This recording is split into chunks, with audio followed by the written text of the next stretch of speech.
Hey guys, what's up? Welcome back to my channel. I just wanted to give a very quick update on some things. Things have been really busy. I'll explain. I did have a procedure on my ear for the hearing problem I've been having that I wanted to talk about. So I had my appointment with ENT. I think I talked about that, but I had the procedure. This procedure basically was, I think it's called a myringotomy, where they make a small incision into your eardrum to then remove any fluid behind your eardrum. Well, on the day of my procedure, there was basically no fluid behind my eardrum, which was weird. And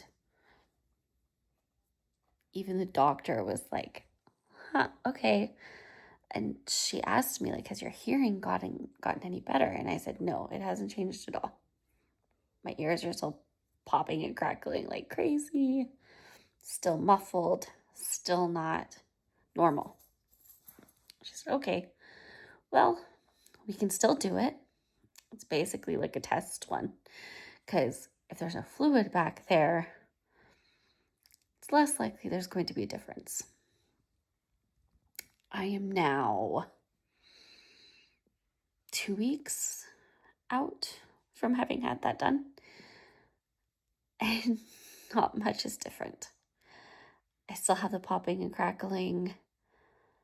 I did have the experience after where, like, I felt dizzy. I felt dizzy for a few minutes after while it was supposedly equalizing. Nothing has changed.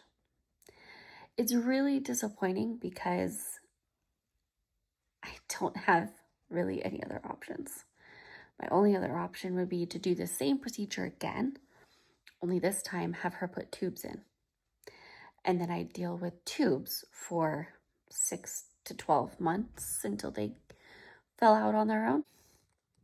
Hi, Sirius. Not exactly what I was hoping for.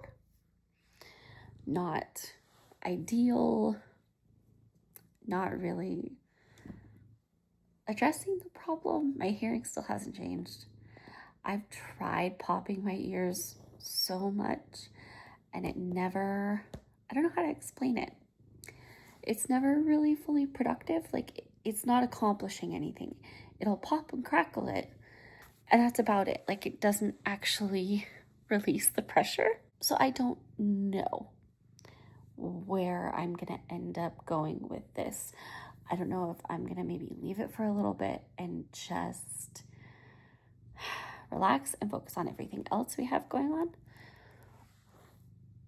Or if I do try tubes, maybe even just another time of doing the myringotomy.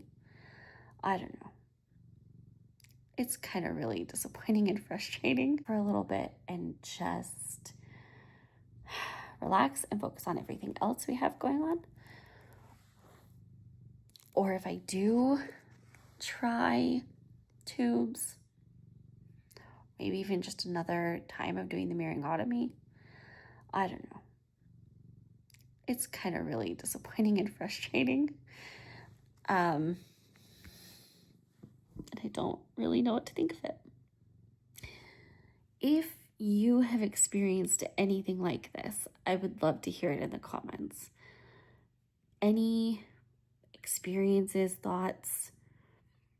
Like, I don't even know what to think. I didn't even know this could be possible, where like you could almost have like total eustachian tube dysfunction where, I mean, I'm starting to feel like it's possible it may just never open up. And this could end up being permanent because of none of these things working. I don't know.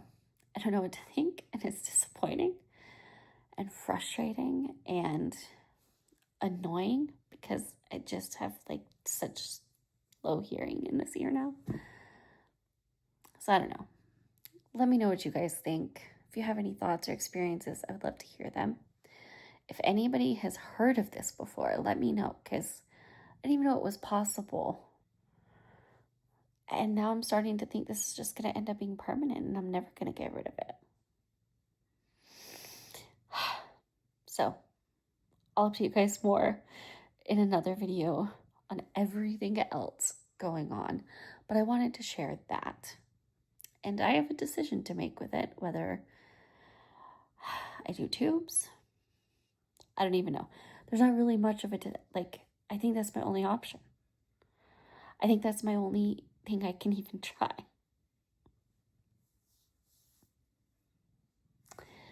So that's the update on that. Still not any better, not any different, really. That's how everything went.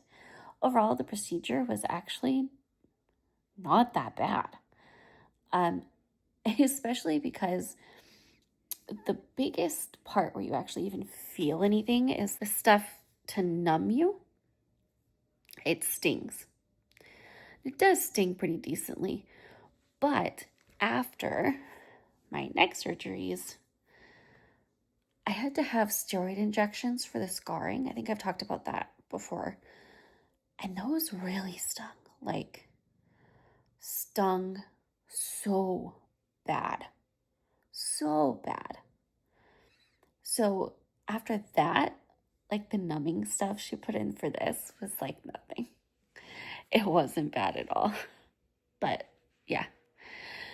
So that part wasn't bad at all. The actual procedure where she made the incision, I didn't even feel really. I mean, I felt like a pop. I could feel the pop, but it didn't hurt. There was no pain. So, I felt dizzy for a little bit after, and then I was okay. So, yeah, overall, that wasn't that bad. And it was kind of anticlimactic because she did the procedure and she was like, is it any different? And I know she was kind of doubtful and worried because she's like, no fluid. I don't know if this is going to make any difference. And she was very honest about that when she saw that. She said, and I said, so there's much less of a chance this is actually going to do anything now then. And she said, yeah, there's less of a chance this is going to be able to help. I'll keep you guys updated on what I decide to do and how I decide to move forward.